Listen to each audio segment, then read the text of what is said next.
Les renseignements prévoient des heures importantes demain, lors de la 10e journée de mobilisation, une radicalisation des manifestations. De la même manière, les renseignements avaient déjà prévu depuis plusieurs jours d'un risque de violence à Sainte-Soline ce week-end. Et c'est exactement ce qui est arrivé. Les images nous ont étonnés, parfois, surtout lorsqu'elles étaient prévues. Violence, c'est la question qu'on va se poser ce soir, Charlotte. Comment n'est-il pas possible d'empêcher de telles violences? C'est vrai que les images, elles génèrent systématiquement les mêmes questions avec le bon sens que nous partageons tous et on se heurte en permanence à l'état de droit que tout le monde défend mais qui, clairement, est incompatible avec le bon sens élémentaire. C'est-à-dire la question, on se pose des questions avant, comment n'est-il pas possible d'empêcher des éléments que l'on connaît par cœur. Je cite tous les gens qui arrivent pour commenter ces images et qui disent mais on connaît ces profils-là. Alors nous on se dit pourquoi ? Ensuite, pendant la manifestation, comment n'est-il pas possible de contraindre cette violence, surtout si elle est prévue? Et après la manifestation, comment est-il possible que des profils qui sont connus, qui sont à la manifestation, ne soient pas retenus ou en tout cas jugés sévèrement? Je peux me permettre une parenthèse? Vous dépassez la vitesse autorisée sur l'autoroute, on sait vous arrêter. Et on vous sait ne payez pas vos impôts, on sait vous interpeller. Là, vous tapez sur les forces de l'ordre, c'est la question que tout le monde... Et alors, vos exemples sont très bons parce que dans la voiture, quand on est flashé par un radar ou sur les impôts, vous êtes directement visé. On sait que c'est vous et on le sait de manière certaine. Or, il y a un principe de base dans la justice et dans le passage de la justice et de la police d'ailleurs, c'est l'individualisation de la peine. Or, les militants le savent pertinemment. C'est pour ça qu'ils usent et abusent du silhouettage et du désilhouettage, c'est-à-dire qu'ils sont habillés tous de la même manière. Ils s'échangent les habits, la casquette, les chaussures après avoir commis certaines actions et ils se couvrent le visage. Donc vous ne pouvez pas de manière certaine prouver que telle personne, même pris en flagrant délit, devant un tribunal, il est extrêmement difficile d'avoir des éléments matériels. Donc c'est la différence en effet avec le pauvre Français qui est sur l'autoroute à 3 km de plus et lui on sait que c'est lui, ça il n'y a aucun doute là-dessus. Alors la première question qui se pose en amont de la manifestation, c'est est-ce qu'il n'est pas possible de bloquer les éléments les plus radicaux, c'est-à-dire de les empêcher d'accéder au lieu de manifestation? Alors là, il y a quand même une vraie interrogation philosophique dans le fond derrière, qu'à mon avis, il ne faut pas balayer trop vite devant les images. À savoir, est-ce qu'il est possible que l'État prenne le risque de l'arbitraire en augmentant les pouvoirs administratifs, donc le risque de l'arbitraire peut toucher toute la population, parce que demain, le gouvernement peut décider qu'un tel est radical, qu'un tel ou un préfet décide que telle opposition est illégitime. Ce sont des questions qu'il est normal d'avoir à l'esprit au moment d'augmenter les pouvoirs discrétionnaires d'un préfet, en l'occurrence, qui interdirait donc la manifestation. Seulement le problème, c'est que normalement, la réponse est non, on ne peut pas prendre le risque de l'arbitraire sur l'interdiction d'une manifestation. Mais la réalité de ces manifestations à répétition impose quand même une chose. À force d'indulgence envers ces éléments ultra-violents pour préserver, on va dire, l'état de droit précisément, le droit de manifester de tous est menacé, d'une part, et le débat lui-même. Ce que nous expliquait Dimitri, qui est sujet à un débat qui est intéressant, qu'on pourrait avoir précisément entre scientifiques, il est rendu impossible, et Dimitri nous l'a parfaitement expliqué, parce que notre état de droit protège les gens qui, eux, veulent empêcher la possibilité même du débat, qui est pourtant aussi lui lié à notre modèle démocratique. Donc vous voyez, il y a quelque chose d'extrêmement pervers, c'est toujours la même histoire, c'est que nous campons sur nos principes, et c'est légitime de le faire, mais nous n'adaptons jamais ce qui ne relève pas du principe, mais du critère, pour s'adapter à des gens qui, en face, n'ont pas les mêmes principes, et deux, veulent la mort précisément du modèle qui nous rend indulgents à leur égard. Donc il y a quelque chose d'extrêmement vicieux qui n'est pas évident à démêler, c'est vrai, mais la question s'était posée avec la fameuse loi anti-casseurs, vous saviez, dont on avait parlé, puisque l'article 3 de cette loi, qui avait fait le plus hurler, permettait précisément au préfet de prononcer des interdictions de manifester sur tout le territoire national pendant un mois à l'encontre des personnes représentant, je cite, une menace d'une particulière gravité pour l'ordre public. Donc là, c'était exactement ces personnes qui étaient visées. Donc le préfet peut décider que tel profil que l'on connaît pour des actes déjà commis dans d'autres manifestations, ont interdiction de paraître et risquent donc 1 an de prison et, je ne sais plus, 7 500 € d'amende. Mais le problème, c'est que Emmanuel Macron lui-même, puisque ça faisait hurler une partie de la gauche, Emmanuel Macron avait lui-même saisi le Conseil constitutionnel en disant « ça va clore le débat, le Conseil constitutionnel va valider ou non ». Or, le Conseil constitutionnel a jugé que cet article portait atteinte au droit d'expression collective des idées et des opinions. Donc on retombe sur le principe qui ne s'adapte absolument pas à ce que sont devenues ces violences dans les manifestations. Donc là, en l'occurrence, il disait que ça n'était ni proportionné, ni encadré dans la manière de faire. C'est-à-dire, on disait des gens connus pour des violences, mais ça pouvait, dans le texte, être des violences qui n'avaient absolument rien à voir avec la manifestation en question.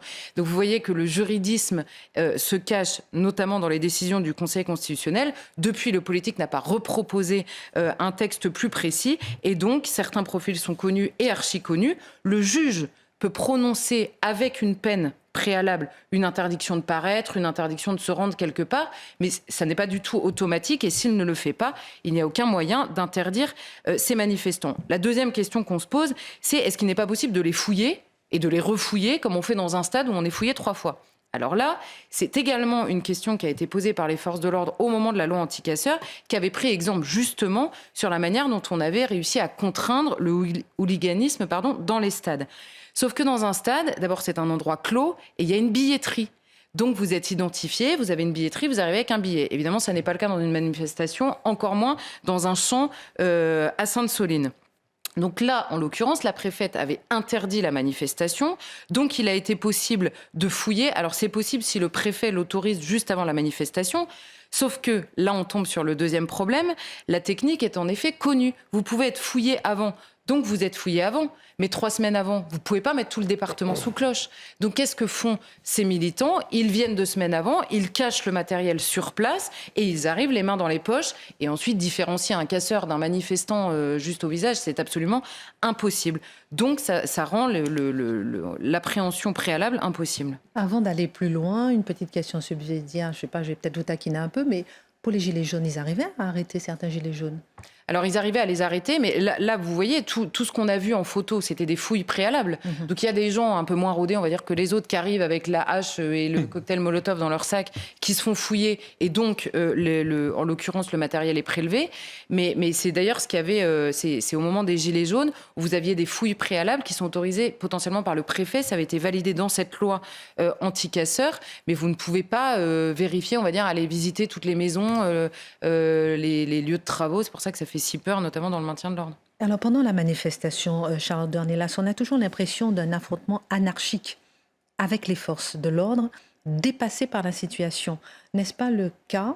Et est-ce que c'est pas inquiétant? Parce que là, on commence vraiment à basculer dans un sentiment d'inquiétude, bien sûr, d'un État impuissant, de l'ordre impossible. C'est clairement le cas et c'est clairement inquiétant. C'est-à-dire que les renseignements qui, comme vous le disiez tout à l'heure, prévoyaient les violences qui allaient arriver, prévoyaient également que l'État serait dépassé par ces violences. C'est-à-dire que les messages qu'on recevait avant des renseignements disaient non seulement il va y avoir tant d'éléments violents, voilà, on sait exactement comment ça va se passer, on sait qu'on va perdre la face, on sait que les violences seront extrêmes. Vous vous dites mais c'est pas possible. Bon, et bien sur place, la première chose c'est que assurer le maintien de l'ordre dans un champ relève de l'impossible total. C'est absolument ingérable. Le maintien de l'ordre s'appuie, on le voit beaucoup en ville, sur les murs, les carrefours, les changements de direction, etc. Dans un champ, évidemment, c'est rendu absolument impossible. Par ailleurs, le dispositif du maintien de l'ordre, et là on retombe sur le manque d'équilibre entre les deux camps, entre guillemets, c'est que le dispositif de maintien de l'ordre est décidé par des autorités politiques qui n'ont qu'une peur dans ce genre de situation, c'est le blessé grave ou le mort. Blessé grave ou mort, blessé grave en l'occurrence, qu'on a des deux côtés cette fois-ci. Donc on voit que c'est... on a 2 manifestants dans le coma en ce moment. C'est ça, on a 2 manifestants dans le coma. Et cette angoisse, elle existe dans la tête des gens qui pensent le dispositif du maintien de l'ordre, mais pas dans la tête des gens qui sont en face. Donc là encore, vous déséquilibrez votre propre dispositif et ça rend la chose extrêmement difficile. Et là encore une fois, c'est difficile parce que cette peur du mort en manifestation, elle est évidemment légitime. Elle est légitime, mais elle peut rendre la chose inefficace. La deuxième deuxième chose, c'est que sur place, les forces de l'ordre obéissent à des instructions précises. C'est-à-dire qu'on dit tout le temps, tel gendarme, pourquoi il a fait ça à ce moment-là? Le gendarme, en fait, sur place, il n'a aucune vision d'ensemble du dispositif de maintien de l'ordre. Parce que, en l'occurrence, c'était des gendarmes, c'est pour ça que je dis ça, mais c'est pareil avec les policiers.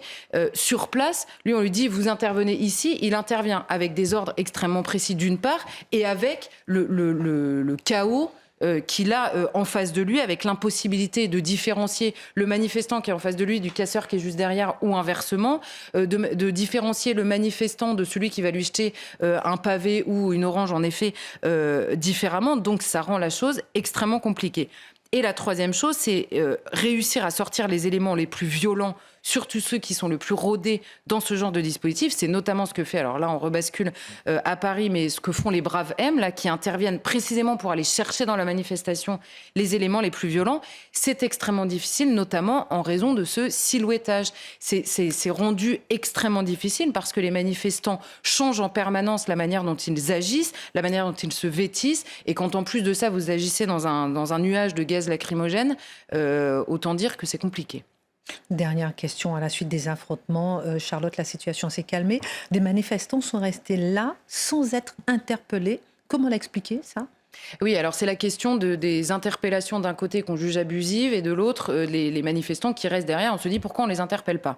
Eh bien, on revient sur notre question de l'individualisation de toute la procédure pénale, on va dire. Une interpellation doit être encadrée et justifiée dans le détail. C'est-à-dire qu'il faut pouvoir, pour interpeller, imputer un fait à un individu. Vous interpellez la personne, vous devez rédiger immédiatement la raison pour laquelle vous l'avez interpellé. Donc, qui a cassé la vitrine, qui a jeté un pavé. Alors évidemment, on peut se tromper sur le terrain, mais il faut quand même cette justification. Pourquoi? Parce que le but de l'interpellation, c'est la judiciarisation, et que dans le temps très limité de la garde à vue, il faut constituer un dossier qui puisse tenir devant la justice. Sinon, c'est le classement sans suite. Parce que vous n'avez pas assez d'éléments, et c'est ce qu'on voit d'ailleurs extrêmement souvent. Oh oui. Donc là, on avait beaucoup de vidéos sur place pour essayer précisément derrière d'interpeller peut-être plus tard certaines personnes. Donc il y a une double question en vérité qui se pose sur la justice. La question de l'idéologisation de certains magistrats, notamment ceux qui signaient la tribune en soutien au soulèvement de la terre quand le ministère de l'Intérieur enquêtait sur cette association. Donc là, on a un problème idéologique avec certains magistrats, mais de manière plus générale, la difficulté à juger des personnes qui savent, elles, contourner parfaitement la procédure. C'est ce qu'on retrouve simplement sur le terme garde à vue abusive ou interpellation abusive. Les policiers sur place, ils voient. Donc ils interpellent telle ou telle personne. Il y a peu d'éléments qui pèsent sur la personne en particulier, donc ça ne tient pas devant la justice. Ça ne veut pas dire que les policiers n'avaient pas de raison d'interpeller, ça veut dire qu'il manque de preuves matérielles au moment où la justice passe, et d'ailleurs la justice en général ne passe pas.